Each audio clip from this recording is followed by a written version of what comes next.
Good evening, ladies and gentlemen. Welcome to another exciting episode of Find Your Voice on Your Space.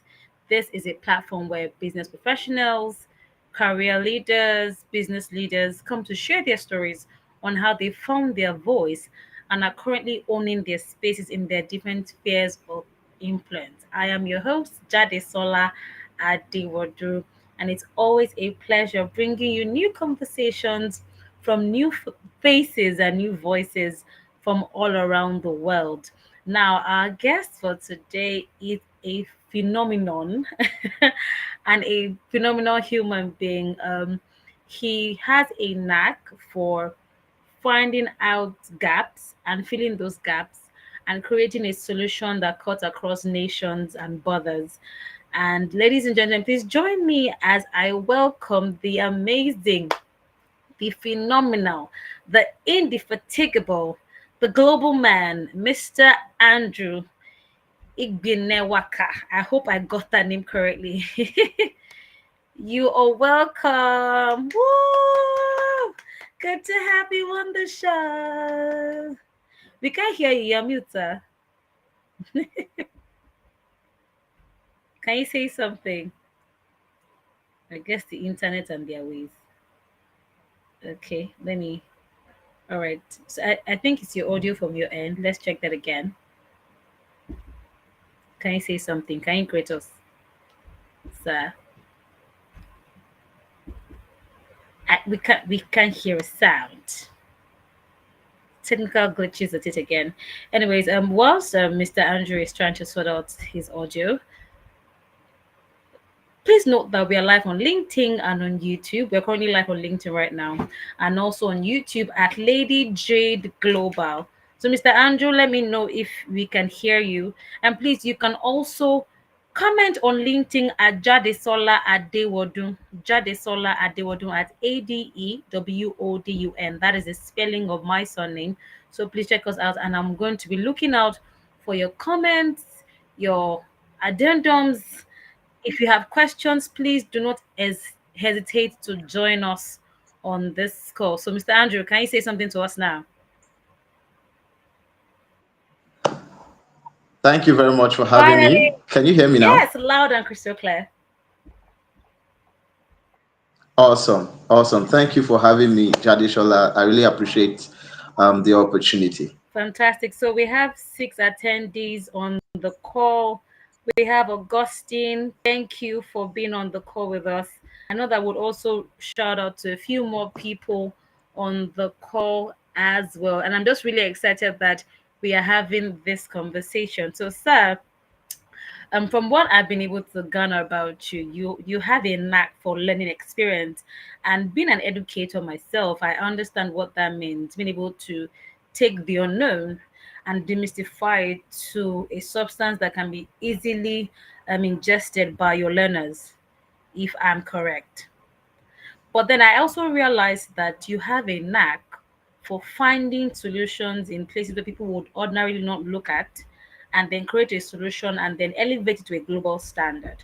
But I believe that before you go to that point, you have developed a skill, because it takes someone that is very observant and pays attention to detail before you can then discover a gap. So before you got to that point, how did you groom that skill of being able to notice gaps and patterns? Is how you're smiling for me, because like this auntie wanna, she wanna bring everything from the depth of my yeah. We go deep. We go very deep. Yes. So how did you develop that skill? Because it is someone who is Okay. very attentive, who is very observant, to be able to notice a gap, because you had to bridge a gap between the classroom and workplace relevance. So how did you get that skill? Let's start from that position. Over to you.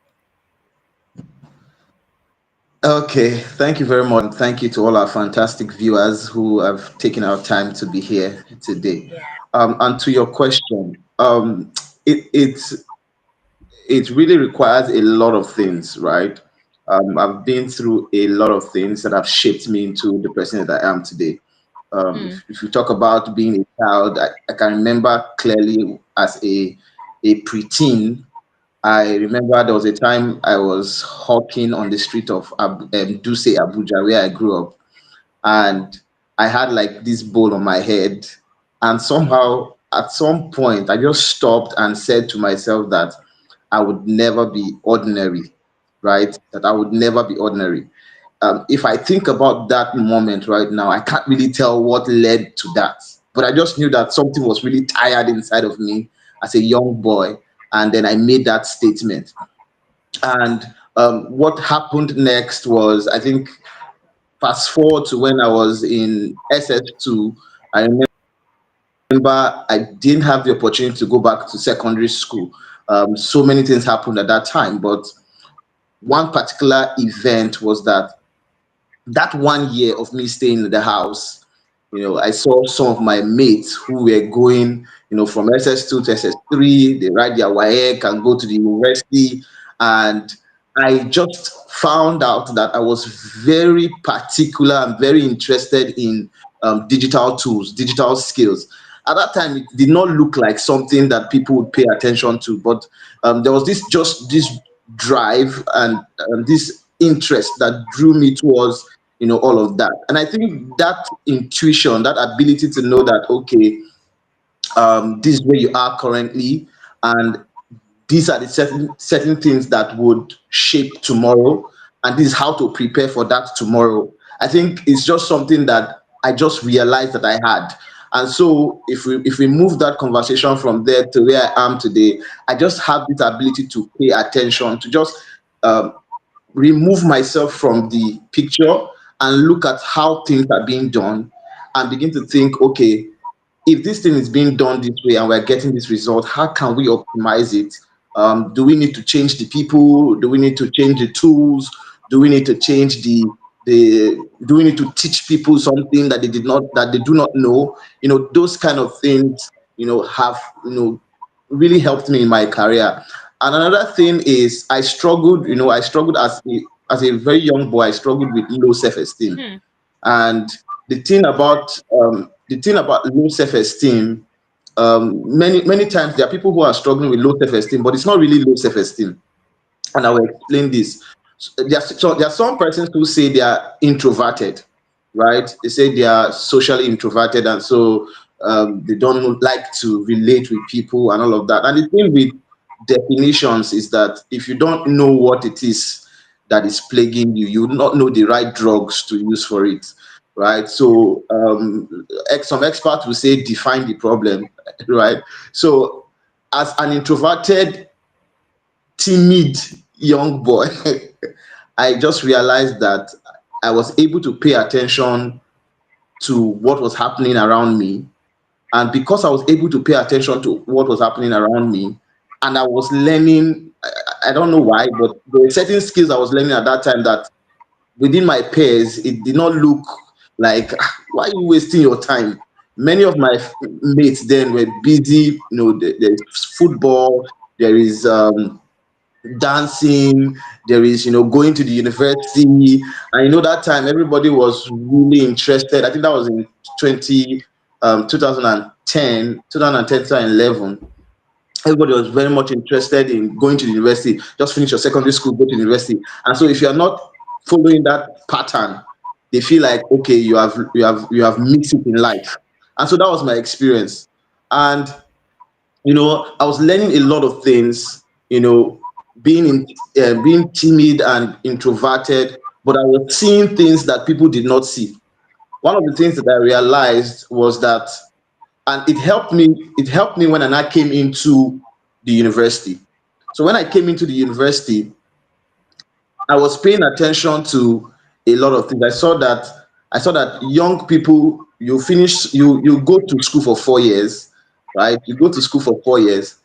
By the time you are leaving the university, you are going to apply for a job. One of the things I noticed is they are asking you for 3 years work experience. Another thing is a lot of young people at that time were scared of interviews. So when you apply for a job and they invite you for an interview, you are scared.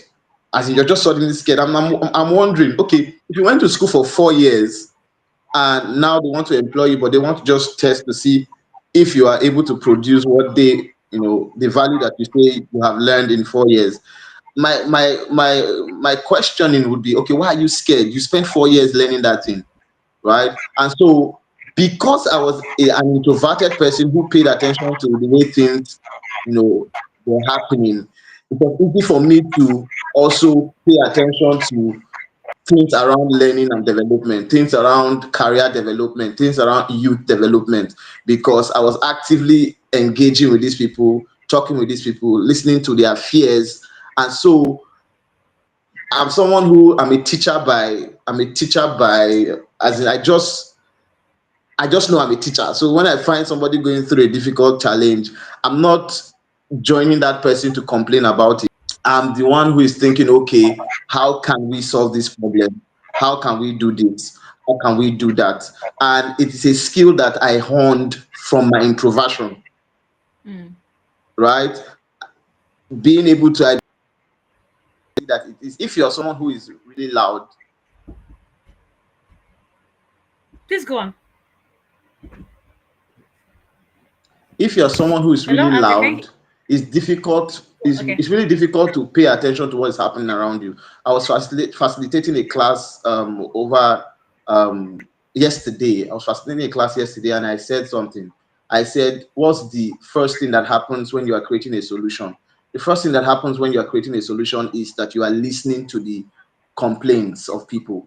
You are listening to the challenges that people are facing, and someone who is introverted, it is easier for them to pay attention to what people are complaining about. Somebody who is loud would rather be joining them to complain about it, or be quick to assume what the solution is. And so because of that introversion, which now became a skill for me, it became an advantage for me. A lot of other persons will say I'm introverted and it's a turn off or it's a disadvantage.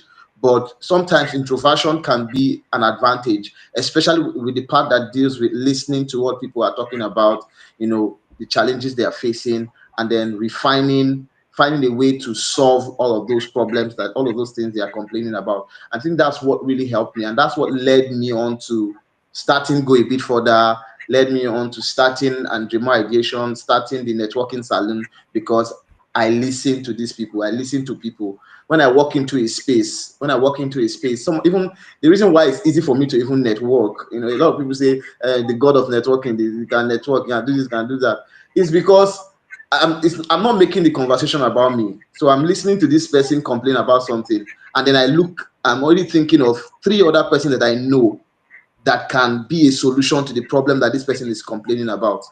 And because I dedicated my time to being that kind of person, right? And there's also another resolution I made when I came into the University of Benin. I remember talking to a friend of mine, Precious Adigwe. We're just talking, and I told her that I don't want to graduate from the university and I'm carrying CV and I'm looking for a job, right? I'm carrying CV in brown envelope because I worked in a cyber cafe. I managed 2 cyber cafes before I went into school, university and all. And I saw how, grown-up people, they would come into the cyber cafe and say I should edit their CV. I'm reading through their CV. I'm like, even me that I've not gone to the university, I will not employ you, right? And so, please, can you confirm that you can hear me? Please go on. Can you hear me? Please go on. Please go on.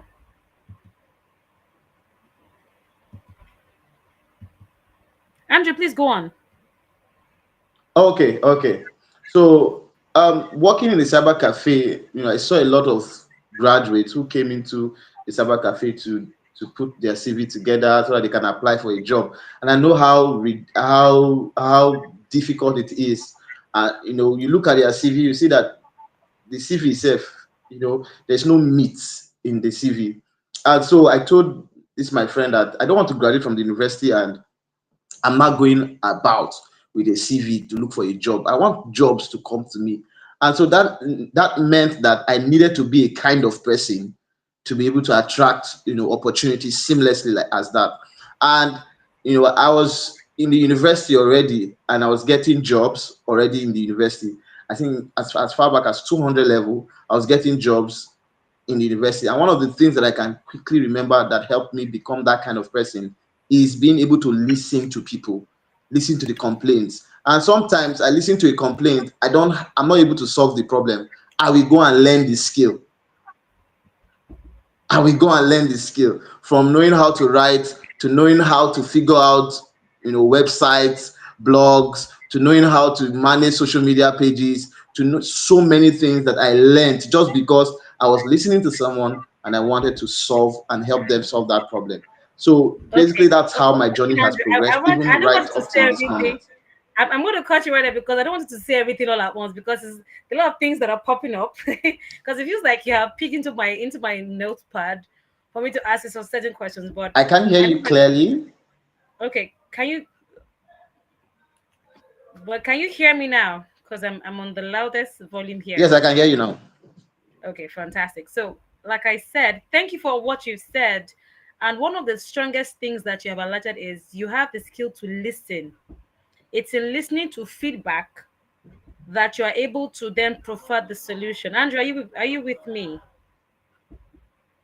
Can you hear me? Oh Yes, I dear. can hear you. Please, we need your video back on. Okay, all right, so we're good. And I really hope that we don't have any more technical glitches again. Okay, so moving on. Like I said earlier, one thing that I have observed from what you've said is that you have great listening skill, which has helped you to be able to build the other brands and the other platforms that you're then able to express yourself. And one of the things you've also highlighted is you listen out to the complaints, and from the complaints, you're able to build a brand. Right. So I'm really glad that you're one who is self reflective. You know how to auto correct. That's the layman language. You understand, because there's some people that they don't know how to do that. They need to listen to a sounding board. But from what you've described and from what you've been able to explain to us, you are on autopilot. All you need to do is just take your time, sit down, observe the environment, and boom, you see the solution, and then you're running with it. Fantastic. Now, you call the platform for this learning experience Go a Bit Further. And I'm really curious because it went from Go a Bit Further to Go a Bit Further Africa. So I'm really curious. How did you coin that together? Because for you to, what I understand in the power of names or branding is the fact that names are powerful. And what you call a thing also influences the vision and the mission of that thing. Because anyone that then works in Go a Bit Further Africa, they then understand that they cannot do mediocre work. They have to always go the extra mile. So how did you come about that name, Go a Bit Further?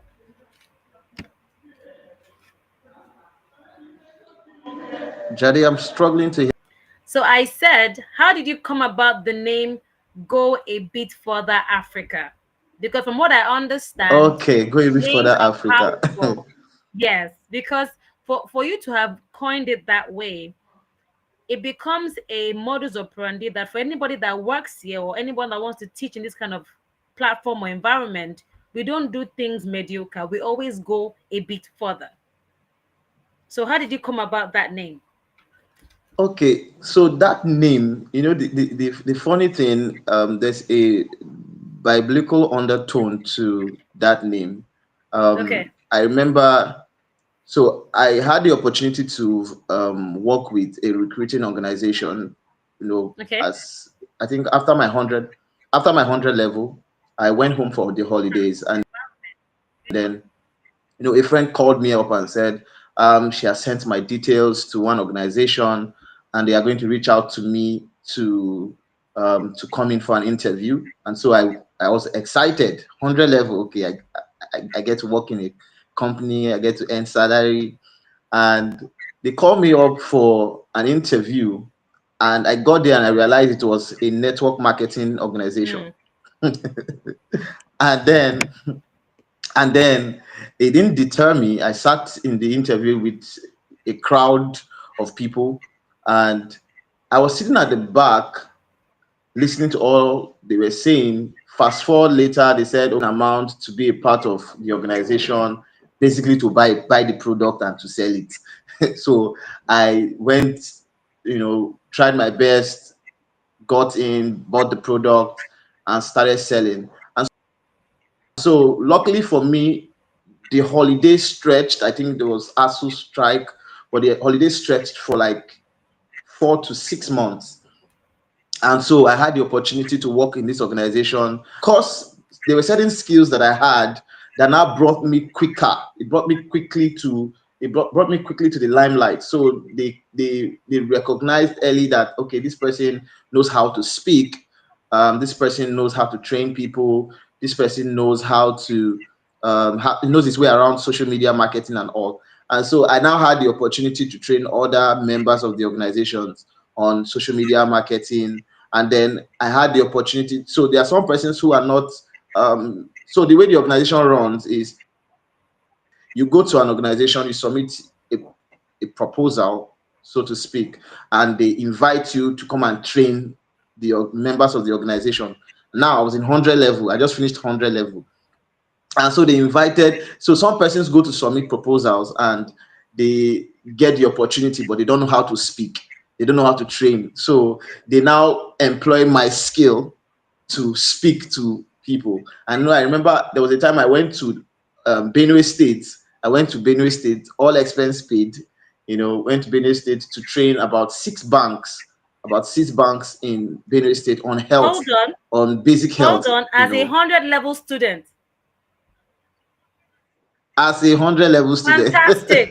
This is getting very interesting. Please go on. Go on. So, I'm loving it. I was training.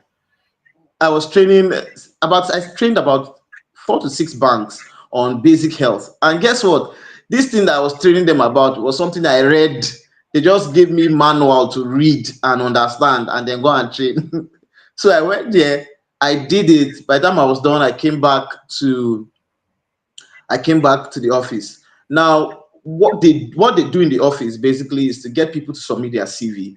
You submit your CV, they look at your CV, they invite you over for an interview. And so I had the opportunity. I was having interactions with people who graduated with first class, people who had worked in it. That time there was a large, I think banks were letting people go, right? They were letting people go. So there was a man who had worked in a bank for over 20 years. And so he came, he was complaining that how can he work in a bank for 20 years and they just let him go like that? And he was complaining. And my boss was asking him, he said, how do you work in an organization for 20 years and you cannot now leave the organization and create your own, consult for other banks, that kind of a thing. And so while all of that was happening, I was thinking to myself, I said, me, I'm 100 level. Somebody has worked in an organization for 20 years and they're still looking for a job. And that person graduated with a first class. Wow. And you ask them questions like, okay, you have studied XYZ. What value would you bring to this organization that would 10x what the organization is currently doing? And they cannot talk. They not like they don't know what to say, or maybe they don't even know what to say, but the emphasis is that they did not have the ability to communicate their value. And so it was a moment of evaluation for me. So I was thinking to myself, I said, so I'll go to school now. I'll resume school. 4 years, I'll go through school. And then by the time I'm done, I will now be thinking of how to go and work in another organization. I'll carry my CV.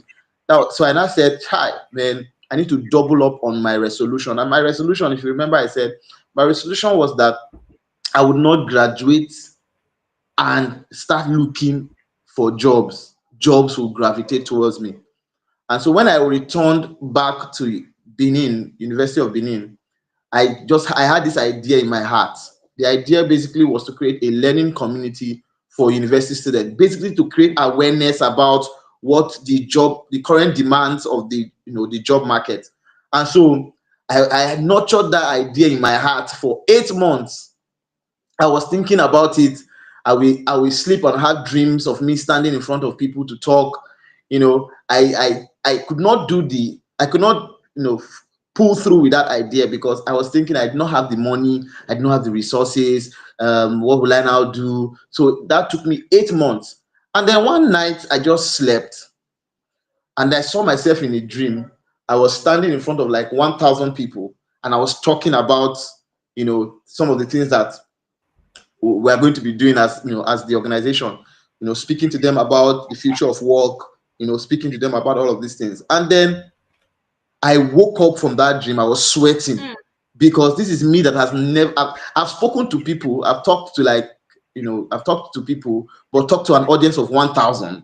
I haven't, right? I haven't. So as I woke up from that dream, I was drenched in sweat. And then I just thought to myself, I said, what is in my hand right now? And I realized that I was a graphic designer. I knew how to design graphics, at least at that time. My graphics of that time and my graphics now have improved drastically. But that time I said, okay, I knew how to design graphics. So I just designed a flyer for a training, and I called it Getting Started, Starting Now. And I put a price tag, 1,000 naira, and that's put it on my WhatsApp status. And I was telling people, sign up for this training. It's going to be the best. It's going to change your life. It's going to transform you. All that. And the amazing thing, that's the reason why I talk a lot about networking. What happened next was that when I put it on my status, a friend of mine, Gift 𝗡𝗶𝗴𝗏, very fantastic human being, she just reached out to me. She saw it on my status and said, "Guy, you're doing this?" I said, "Yes." She said, "Wow, awesome. Let me be your project manager." I was like, okay. That's how we started. She helped source for venue. She helped, handle logistics and everything. And then I had some friends who I knew at that time they were training people already. So I reached out to the likes of 𝗡𝗶𝗴𝗏, reached out to a friend of mine called 𝗡𝗶𝗁 Israel, reached out to another person called I think the CEO of 𝗡𝗶𝗴𝗏, and then that was how I had speakers for the event. And then I had a venue, and I had some of my friends in Abuja who sent me money to sponsor some students to attend the training. And that training, we had over 20 persons, university students, attend, right? One of the students from that training, currently today, she runs her own salon, like it's not even a salon, a spa house, where she trains both male and female hairstylists. Right? And that was how that event happened. And that day, I just went back to the hostel. And I went back to the hostel and I was thinking, I was like, wow, so this thing actually happened. It does happen. And I just had, there was this nudging of, there's a part in the Bible where God was talking to, I think it was Joshua, or I think Moses, Joshua and Moses. He talked to Moses and he said that same thing. He talked to Joshua and said that same thing. And it was, go forward. Tell my people to go forward. And I just went to the Bible to try to read it. I read it and I saw it there. And I just said, okay, we're going to call this organization Go a bit further. And that's how Go a Bit Further started. It was later on Further Africa. The fantastic thing is that right now we've reached about 4 different African countries: Namibia, Kenya, Rwanda, and Nigeria. And we've reached over 7,000 young people. And Fantastic. when I think about it, it just really blows my mind, right? It just really blows my mind how everything came together. Yeah. Thank you so much, Andrew. I mean, I love how you tell your story. It's beautiful that you found your voice, first being someone that knows how to see opportunities. You're one who is self correcting. You can see problems and find a solution to that. And it makes sense how, because of your experience as a trainer, you can then connect people to say, okay, undergraduates, the real world is not what you see. This is how it works. This is how it works. And I'm really glad that you're able to bring us to that point. And how has that journey been for you as a learning experience designer? How has that journey been? And how long have you been on that journey for? You said? How has that journey been for you, and how long have you been on that journey? Learning experience design? Yes. Okay. So I studied education. I studied education in the university. The amazing thing about me getting into education is another story for another day. I remember applying for mass communication, and they didn't give me admission. And I'd always known that somehow, I just knew that education was something I was going to do. Hold on, But I don't know why. Andrew. I just kept applying for. I did. Andrew, can you hear me? Okay, was it that they didn't give you the admission, or you did not meet the cutoff mark? Let's be clear. You said? Was it that they did not give you, or the cutoff mark was not cutting off? Like we say in this part of the world, right? They did not give us. Let's be clear on that. No, they did not give me. I had the cutoff mark. But they did not give you. Okay. If you have time, man, let me even interest you about how I gained admission. Okay. That's another story for another day. Let's have it. Let's have it. Let's have it. Okay, let's have it. Okay. So here's the thing, Here's the thing. I struggled to into me in the University of Benin to study economics. Okay. Right? Now, mind you, I had that knowing that I was going to study education. I just knew that education was something I was going to do. I just had the knowing, right? But somehow I kept applying for the wrong, awesome. Now I can say that I kept applying for the wrong courses. I applied for economics because my dad said, economics is the main thing. People who study economics, they can work anywhere. So I applied for economics. Guess what? I beat the cutoff mark. I had all my discipline, but my WAEC, I did not have maths. And so I went to write 𝗡𝗶𝗴𝗏, passed the 𝗡𝗶𝗴𝗏. Someone else, a friend of mine who did not pass, I was encouraging her. I was telling her, don't worry, they will give you admission. I was prophesying to her life. Guess what? She gained admission. Me, I did not gain. Me that passed cutoff mark, I did not gain. And then I went to do mass communication in a polytechnic. When I was done, in my spirit, I just knew that I just had this intuition that God was telling me, now you have done your own. Let me do my own. That's what I was hearing in my spirit. And then I remember God telling me to go to 𝗡𝗶𝗴𝗏. By the way, I'm from 𝗡𝗶𝗴𝗏. Like 𝗡𝗶𝗴𝗏 is my village. God, and 𝗡𝗶𝗴𝗏 is like, this is 𝗡𝗶𝗴𝗏, and then this is Uniben. And God telling me to go to 𝗡𝗶𝗴𝗏, that I'll write WAEC again, I'll write JAMB, and I'll gain admission. That was the exact thing that God was telling me. And at that time he was telling me that thing, I did not really think about it. It was later when I had written my WAEC, I passed my WAEC, had my maths, I had everything. I wrote JAMB, passed JAMB, and then it was now time for 𝗡𝗶𝗴𝗏. I did not have money to register for 𝗡𝗶𝗴𝗏. 𝗡𝗶𝗴𝗏 was 2.5 at that time. At the time. I did not have money to register for 𝗡𝗶𝗴𝗏. I had money to register JAMB. I had money to register WAEC, and WAEC is not beans. WAEC is money, plenty money at that time. And so I did not have money to register 𝗡𝗶𝗴𝗏. The day they started 𝗡𝗶𝗴𝗏 in the University of Benin, I was standing outside. People were walking into like ICT building to go and write 𝗡𝗶𝗴𝗏. I did not have money to write 𝗡𝗶𝗴𝗏. And I was telling, in my mind, I was saying, God, you led me all this way to leave me. What's happening? And guess what? I went home that day. The next morning, they canceled 𝗡𝗶𝗏𝗏.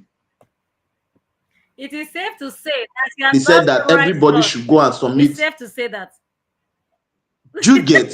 Like God had to go through that lens to make sure I study education. Let me finish. God now said, and I gained the admission. I went to submit my results, went to submit everything. I gained admission. I gained admission into the University of Benin. I submitted everything, and still, when admission list came out, remember I told you it was mass comm I entered for. When admission list came out, I checked admission list. I did not see my name. I did not see my name, so that's why I said they did not give me. They did not give because I had all the requirements. Exactly. So I checked the list. I didn't see my name. I was not like, what's happening? Wow. I was in Abuja then when I heard that they said if your name did not come out in the first list, go and reapply and put a course in education. Look at that. Like, Look at that. they say go and reapply and put a course in education. And then I went to reapply, put a course in education, put English and literature education, and I gained admission. Wow. So you see why I said it's a long story. There are so many other things under that story, but that's just like the summary. And then I did education. Continue. You say Continue. Continue. I did education. I did education. I did education as if I was not even a student. Wow. Because I was speaking somewhere recently. I said my 300 level and my 400 level, I did not read for my exams. But when I checked my transcript, I saw that I did better in my 300 level and my 400 level. How? Right, compared to my 100 level and 200 level. I don't even know. I don't even know. Let me explain to you how my mind works. Let me explain to you how my mind works. That's why when I talk to university students, I tell them that when the Bible says the race is not to the swift or what or war to strong men or men of war or something. He said, but it's unto God that shows mercy, right? So that's just me. Now I'm someone who I know how I learn, right? And many students don't know how they learn. And so because they don't know how they learn, they will suffer. Like for me, I didn't do night class for once throughout 4 years in the university, or throughout 5 years because of COVID, right? I didn't do one night class. I didn't do all of those rush and read, all those kind of rush and read they used to do before exam. What I knew that I am good at, I'm a very visual person. If I see you now for the first time, I will never forget your face. If I see you again, I remember that I saw your face. And so I'm a very visual person. So I attend all my classes. I don't miss classes. No matter the speaking engagement, because in 300 by 200 level, 300 level, I started going before that. So I was always getting like invitations to come speak at one event or the other. And so no matter the speaking engagement, I must attend my classes. No matter what happens. So I knew that one. So I did not mess with my class. I attended my classes. Another thing I knew that I know how to do is I learn easier when I'm teaching. So if I learn something in class, we used to have this group. We just sit under one hut, and then we just talk about what we are learning, what we learned in class last week, that kind of thing. And then we take turns. So different people teach on different days. And so we had that also. Now, on the day of exams, that early morning, I'll wake up. Sometimes I wake up and I just have this knowing that, okay, they are going to set answer questions from XYZ. And then I just focus on reading XYZ. The funny thing that happened that... Andrew, hold on, please. Please, please, because the rest of us, are we not God's children? Please, how did you, please? You are God's children. It is what, see, I think this is how it works. Giving you AOC in the whole of, what's going on? It's not only me. There are other people that testified that they had the same. But the point is, there are certain things that God gives to us as individuals because of our journey, right? There are certain advantages that we enjoy because of the uniqueness of our calling, the uniqueness of our purposes, right? For example, there are persons who it's very easy for them to understand complex digital tools. They don't know why, but when they pick up a phone or they pick up something, it's easy for them to just demystify it. It's probably because of what they are supposed to be doing as people called by God. And so for me, it was the ability to, when I attend a class and I'm in the exam hall, sometimes I can easily just remember what the lecturer said about a particular definition, and then I'm able to write it. And then when I teach something, I am the one that benefits more when I'm teaching, right? Because as I'm teaching, I'm facilitating a learning experience. And so people are also contributing to that learning. And as people are speaking to it, I'm gaining more from what I have, right? And so because of all of this, it led me on into education properly. So I began to now say, okay, let me help. Sometimes I will help. I was doing it. Sometimes I was doing it for free. As earlier when I started, you tell me you want to do a program. I say, okay, what kind of experience do you want to create for people? You know, when people walk into through the door, what kind of experience do you want for them? Do you want people to come to your event and they don't want to leave, right? Or you want people to come to the event and you just want them to just come, maybe just shall come, maybe just be say I do the event, right? So I saw that, and then I went into learning experience design. I was doing it for my organization, 𝗡𝗶𝗴𝗏 Africa. I was doing it in a time when online learning, especially in this part of Nigeria, online learning was not something people did not. It was, I think, there were only a few persons doing it at that time, and so I was doing it as a university student. It was new for a university student, and so when I was doing it, before I knew it, some other organizations began to do the same thing. Right, you bring people online, they have the experience online. It feels like they are there physically, that kind of thing. And so I saw that there's a need for it. And so organizations also now currently many of the jobs that I'm doing currently, the skills and the tools that I'm using for those things are things that I learned from doing it for my organization, 𝗡𝗶𝗴𝗏 Africa, and for other organizations that I've worked with, right? And so it just basically tells me that, and I don't feel that I'm special. I just feel like if it can happen for me, and that's the reason why 𝗡𝗶𝗴𝗏 even started in the first place, because I was already getting jobs even as an undergraduate, and I felt, okay, anybody can learn this thing and do it. So I was teaching about volunteering, because when you volunteer, you can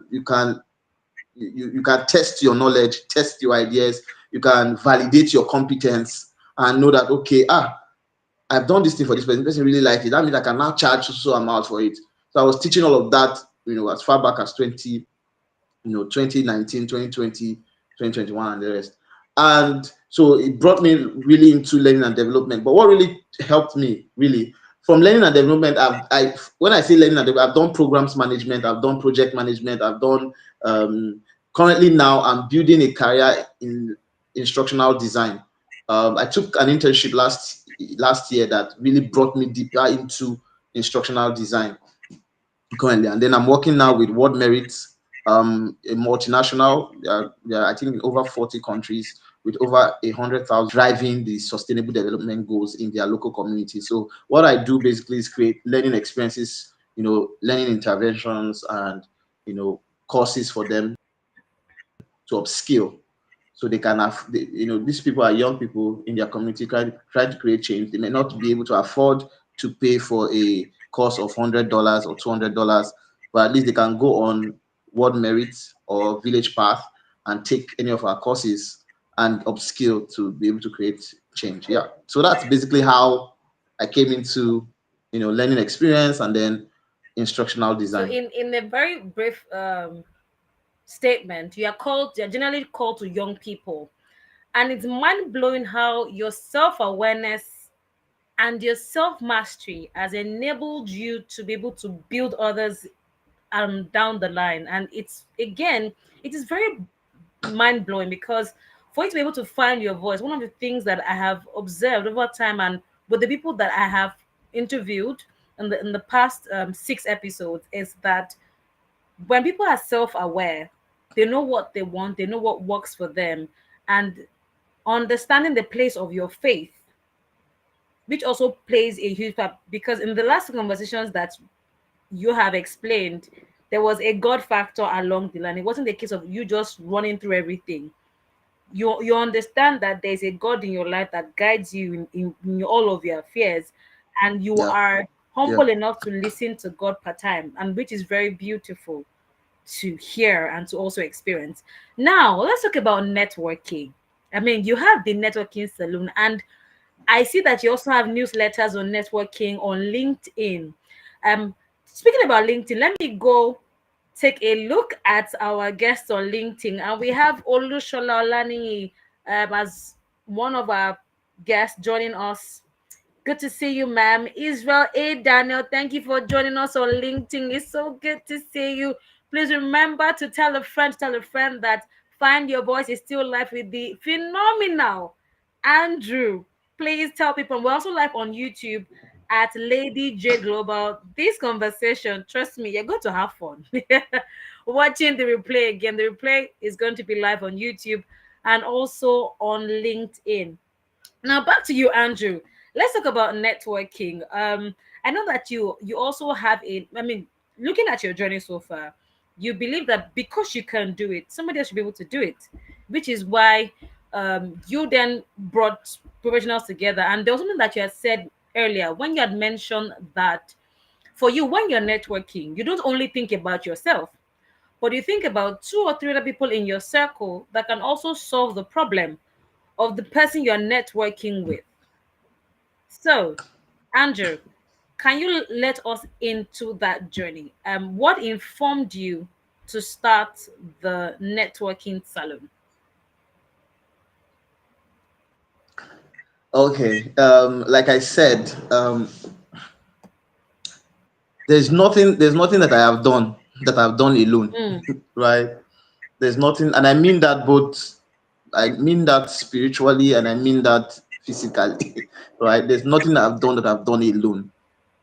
Um, like I told you about how Go A Bit Further started. I told you about how 𝗡𝗶𝗴𝗏 was instrumental, Eddie Current, so many amazing people, right? Andrew, I Andrew, have done a lot of programs Andrew, that these people, sorry to cut you.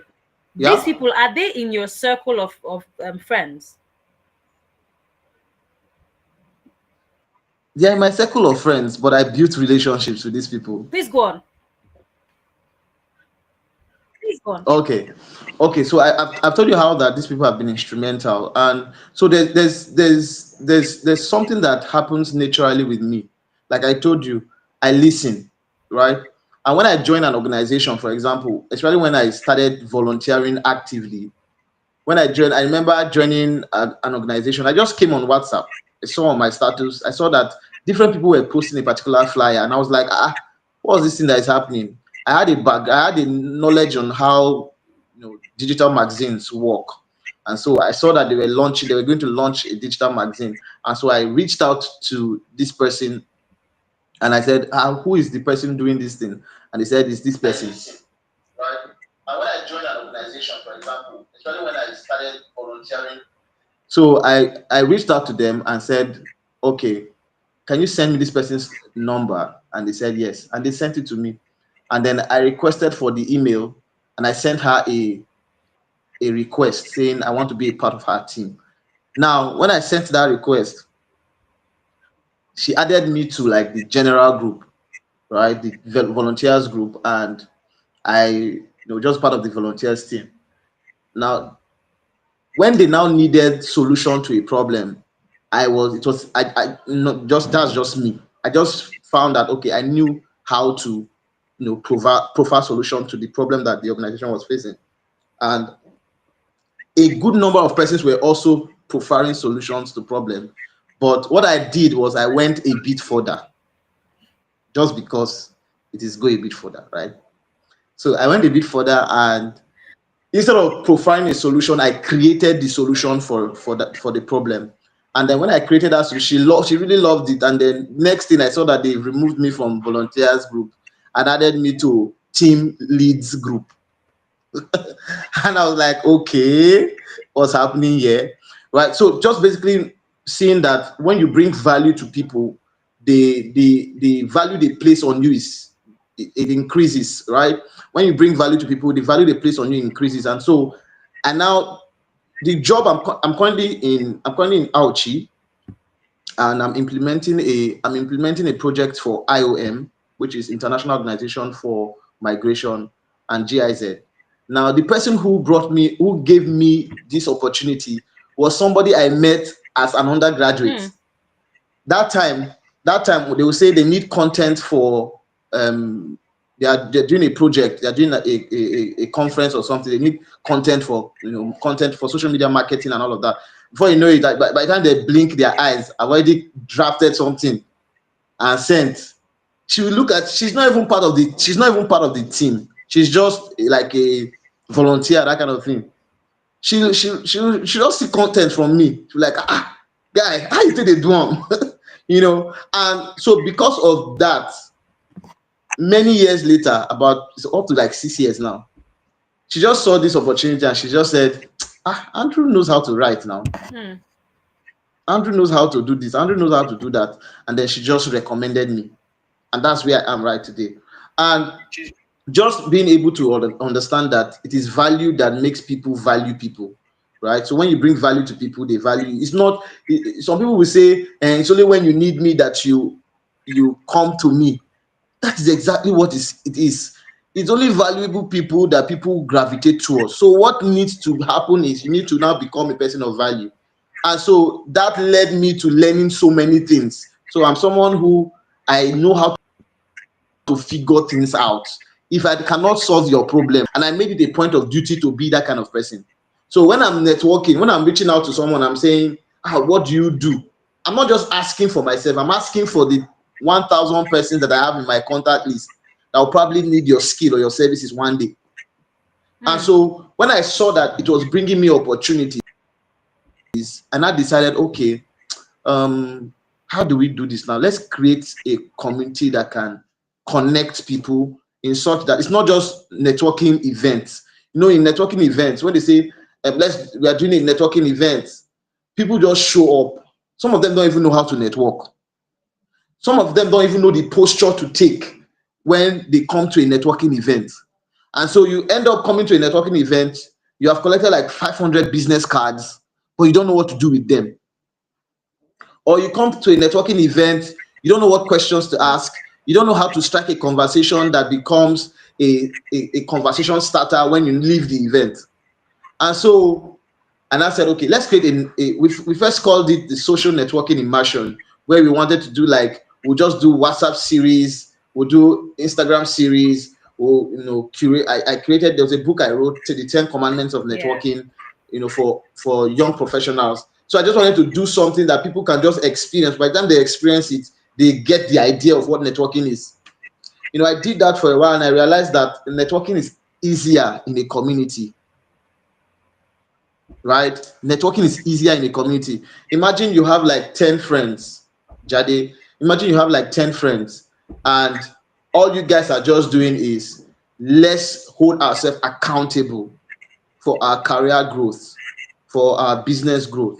Let's hold ourselves accountable. When you see an opportunity that resonates with someone else, share it with that person. When you see a learning opportunity that is good for someone, make sure that person knows about it. When you have the opportunity to recommend someone, recommend that person. Yeah. Right? And so I just thought about it. It was something that was helping me because I had like a broadcast list. Wow. I had like a broadcast list that from time to time I would just put in the broadcast list. I'll just say, my name is this, just in case you have forgotten, and I do XYZ, right? I want to really find ways that I can help you with what you are doing. So if you need someone to help you with this, please reach out to me, right? No matter what your budget is, reach out to me. Let's talk first, right? And so I was doing that. And then another thing I was doing was, anytime I learned something new or anytime I change my career trajectory, for example, when I went from being, I used to be social media manager. So at some point in my journey, I went from that to becoming a programs manager. When I make that change, I would update those people on that list, right? So I saw that this was helping me, and then people were sending opportunities my way. And so I said, okay, how can I create something that doesn't only serve me, but serves a wider population? And so we decided that we're going to have something like the networking salon. I went online to search for the networking salon. I saw that nobody was doing it at the time. So I said, okay, what's the idea of the networking salon? I know, Jade, you have been to a salon to make your hair. Definitely. Right? Yeah. And when you go to a salon to make your hair, it feels like you know everybody in the salon, because even the gist that is happening in the salon, it feels like there's no stranger in that salon. Concern you, but you use your hair to pack gist. It's okay, yeah. Yeah, exactly. Yeah, that's it.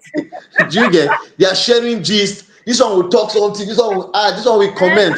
Somebody that never know you from Adam will be offering you advice. Yeah, I know. So exactly. So when I said, let's call it the networking salon, Let people show up at the networking salon, and then they let their guards down, and they can easily connect with anybody, no matter how powerful the people in the room are. So that what created the networking salon. And then we had the first one in Benin. From the first one in Benin, we had people collaborate, do bigger conferences, do amazing things. We had people. I got recommended to be a special assistant to some public officials here in Edo State.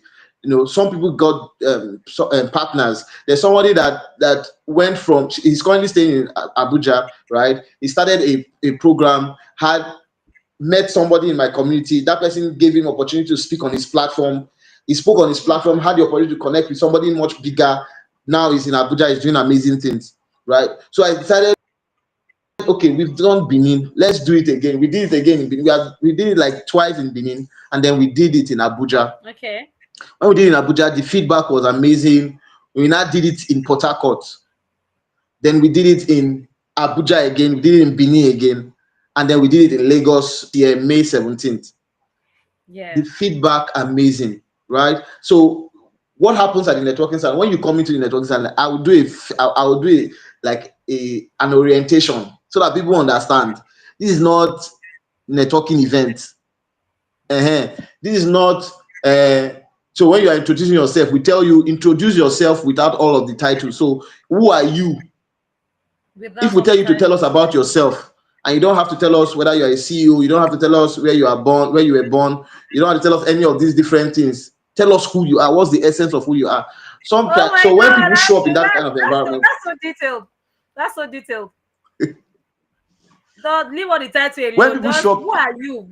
If because I mean, and I feel like it's something that people need to understand, that when we strip you off the titles, and I believe that Andrew will bring us back. Probably he pressed on the button, but this is very important that when we get to networking events or yes, when we get to networking event, we don't want to know either you're a founder or whether you're not a founder, right? Welcome back, Andrew.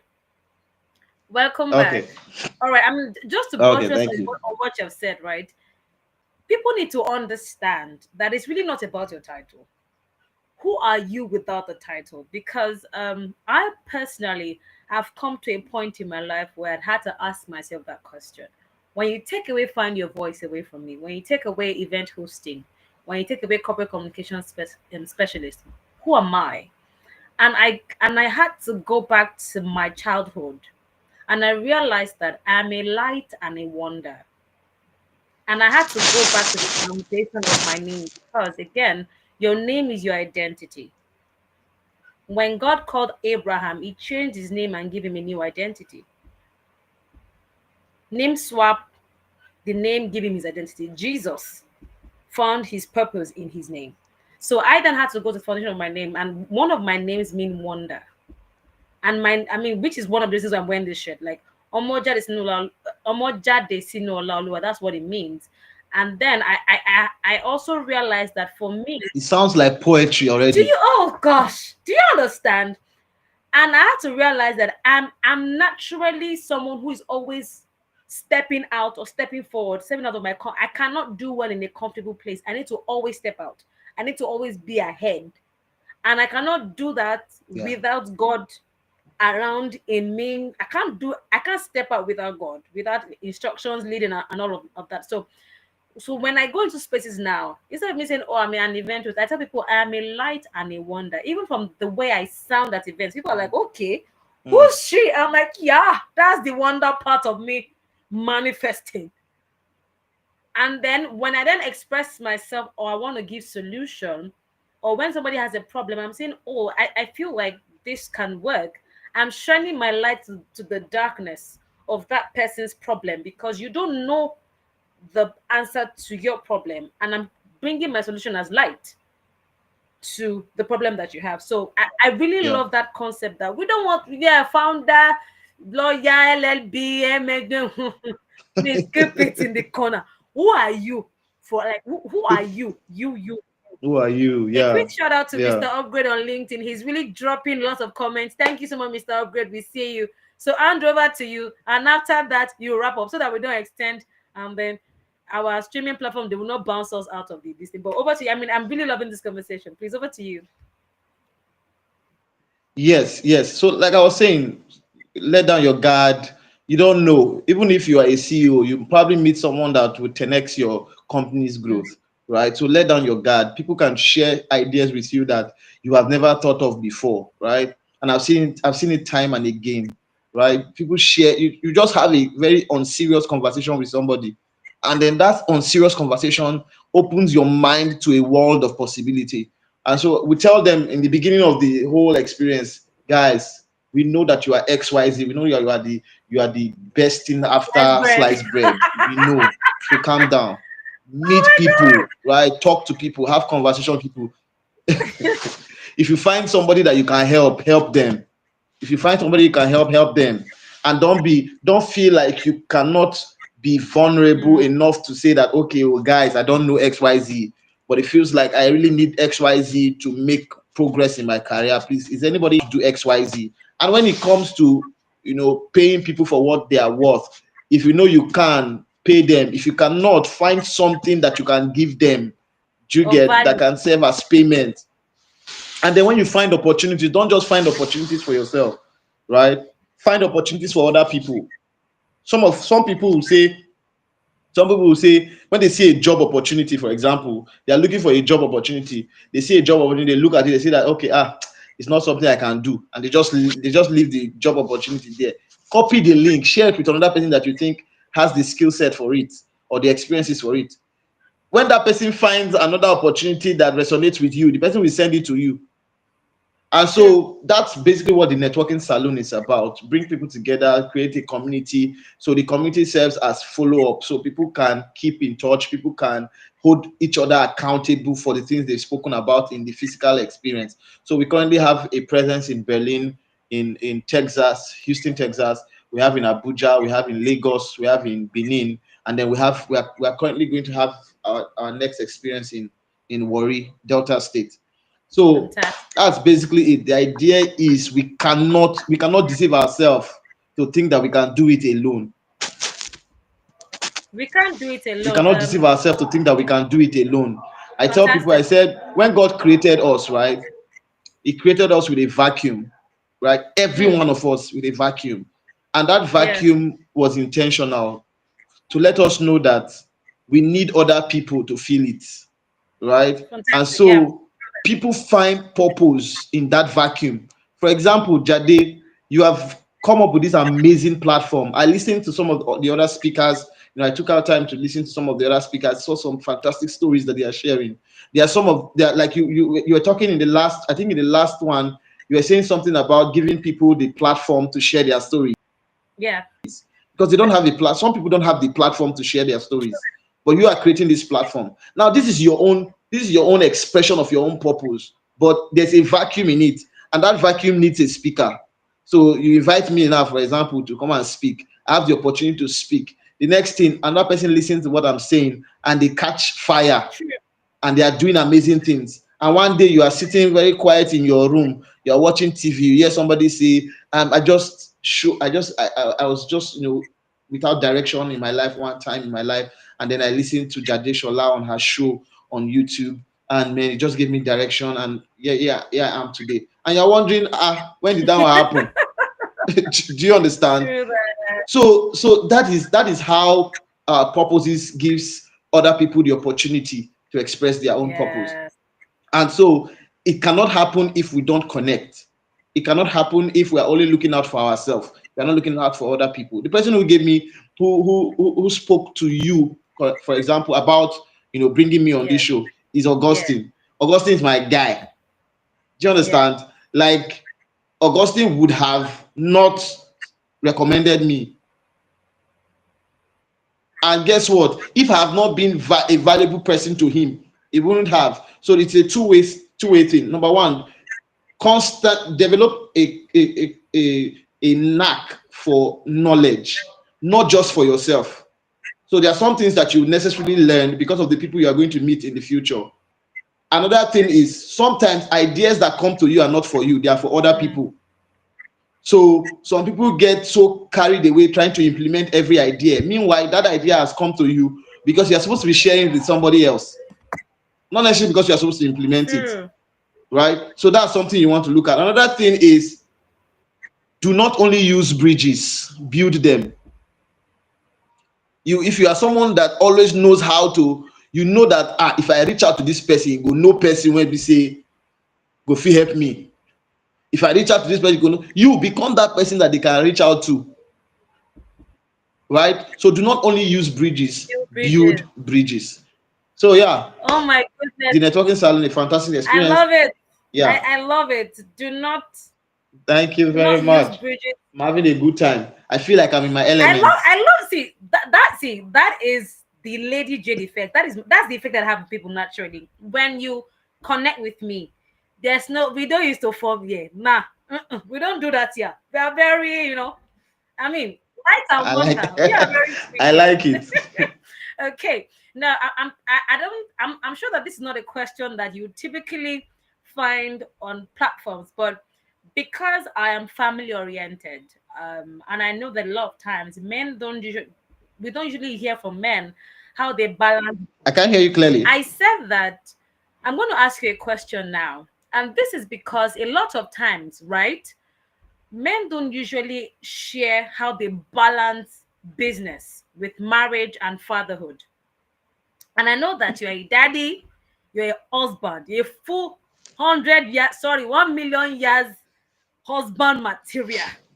Is shining every day like the message of God is new every morning. Do you understand?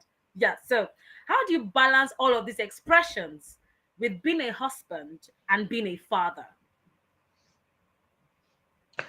How do you juggle the balls? Yeah. Okay. So I think when we talk about balance, right? I married right. That's what I can say. I married the person. I married the person that God. Please. Oh my God, love it. Can we quickly send now after the show? Just give her like for being the right person. Just sir. Just quickly, yeah. Man of God, please go on. I married right. Wow. So I married the person that God told me to marry, right? Wow. And because I did that, our journey kind of aligns, right? So for example, she's currently a stay-home mom, right? Not because I said be a stay-home mom.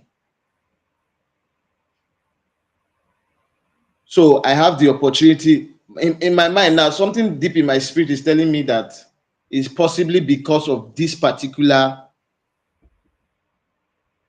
Oh, okay, all right, ladies and gentlemen, we're still live at the Find Your Voice and Own Your Space with Lady Jade, and we're live on YouTube and LinkedIn. On LinkedIn at Jadesola Adewodun, and on YouTube at Lady Jade Global. We've been speaking to the phenomenal Andrew Igbineweka, and but we're having him back now. And a big shout out to Mr. Upgrade for giving us back to back on LinkedIn. So over to you, Andrew. Yes, the last thing you said was you married right. So let's continue from there. Okay. Yeah. Okay. So I grew up in a family where my dad is not always around. And for the right reasons. He travels for work. He's a civil engineer, so he's always on one project or the other. And so I saw how that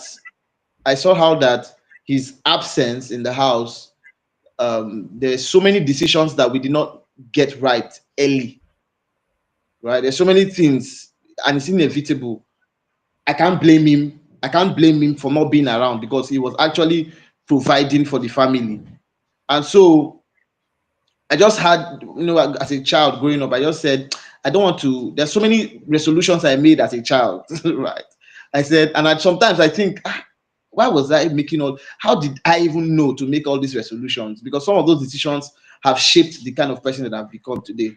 So I said that I don't want to marry. I don't want to do job that I do not have time for my child to be present in my child's life. And so when I was going to get married, those are some of the conversations I had with my wife, and it resonated with her, and she was like, yes, that because when you look at some people that didn't grow up with their fathers or their parents together, there's so much conversations around all of that, and so I didn't want all of that, so I said, okay. And then somehow, God being a fantastic father just led me.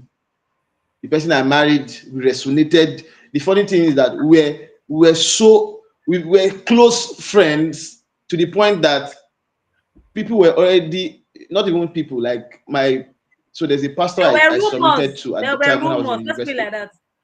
There were rumors that things were happening in the There were rumors.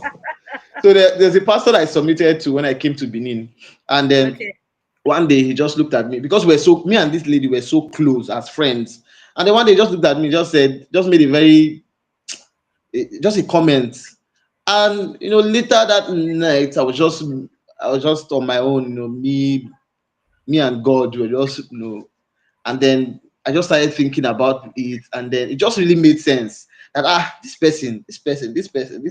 person. Today we are going 3 years in marriage with a beautiful daughter, Aww. a beautiful daughter that I'm very present in her life. Fantastic.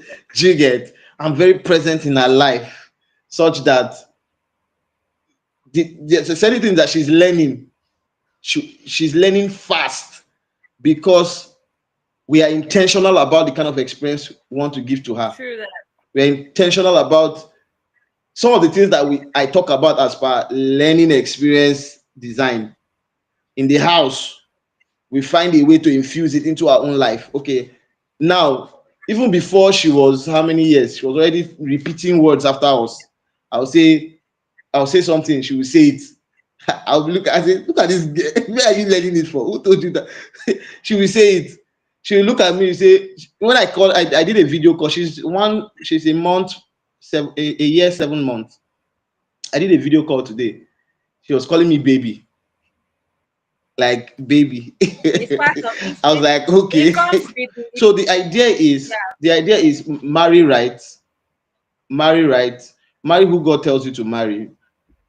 And I started asking that question long before I was even ready for the marriage, right? Because there's so many things I saw in the society that it did not date. So I started praying for that even long before marriage was now the thing. And so when she came, it just really made sense, right? And so because of that, our career and our purpose aligns such that there's a time in our life that I'm going to be the one at home, and then she's going to be the one going out. Understanding the right? phases and the stages of your so, marriage. So there is that understanding, there is that balance. True. And so because of that, it informed the kind of skills I was learning. It informs the kind of job opportunities that I apply for. It informs so many other things, right? So it's not just saying, Lord, this, I want to be present in my daughter's life. There's also the part of you, that sacrifice you are making. That sacrifice you are making is an expression of faith. It's an expression of what you believe. If you say you believe something, there's a way you react. If you say, for example, if you say that, if you make professions to yourself and say, I'm someone who knows how to speak in public, and so you must begin to speak in public, right? It's not something that will come upon you like a cloth of fire, a tongue of fire. No, it is something that you will practice, and as you are practicing it, you become it. And so there are sacrifices you must make, and there are sacrifices we are making also. Thank you so much.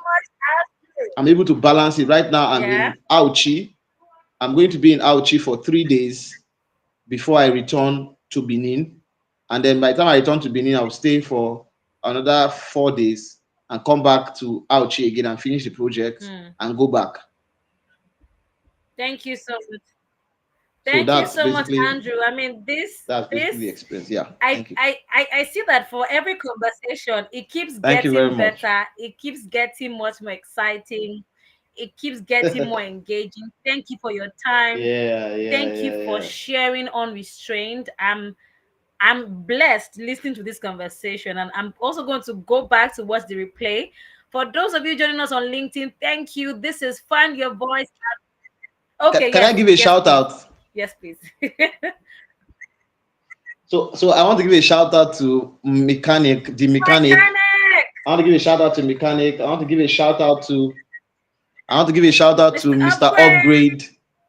Mr. Upgrade. Mr. Upgrade is one of the people that look out Aww. for me. Eh, one of the people that look out for me. One of the people that always, from time to time, guy, apply for this, guy, this opportunity, guy, this, guy, that. So have a mechanic in your life, have a Ew. Mr. Upgrade in And your I life. wonder the women that married these men, how would they made it in life? They have they don't do you understand? They've made it in life. Mr. Upgrade, thank you for being amazing. Mr. Upgrade is even in the comments. He's saying, "Oh, Andrew married right. Well done. Thank you so much, Mr. Upgrade. We see your engagement is really heartwarming to see. And to those of us that are just watching and not commenting, we appreciate your presence. And to those of us that are going to watch this again on YouTube, remember it's on Lady Jade Global on YouTube and on LinkedIn rather. Jadesola Adewodun. Thank you so much, everyone. It's been an amazing time, and of course to Andrew, thank you, thank you, thank you. I mean, we will see behind the camera. There's plenty talk that will be talk in the behind of the camera. But thank you so much. My regards to your beautiful wife and your amazing daughter. It was lovely doing this with you. Thank you so much. And I believe that we'll bring you another time again on the show because now there's so many gems that we did not, we did not extract, but because of time and time is not really our friend tonight. But once again, thank you so much, Andrew, for the amazing work that you do and for bringing everybody along. It tells us that you have a big heart, you have a heart of God and a heart for people. Thank you so much. God bless you. Enjoy the rest of your night. Thank you so much, Andrew. All right, ladies and gentlemen, what that was a conversation. See what? Oh my goodness. I still remain your host, Jadesola Adewodun on Find Your Voice and Own Your Space. Remember, the replays will be available on LinkedIn and on YouTube. On LinkedIn at Jadesola Adewodun and on YouTube at Lady Jade Global. Thank you for being a part of this. This is the 6th episode so far, and we still have 4 more amazing guests to join us on season 1 of Find Your Voice and Own Your Space with Jadesola Adewodun. Until I come your way again next week, Wednesday, have a phenomenal rest of the day. Goodbye and God bless.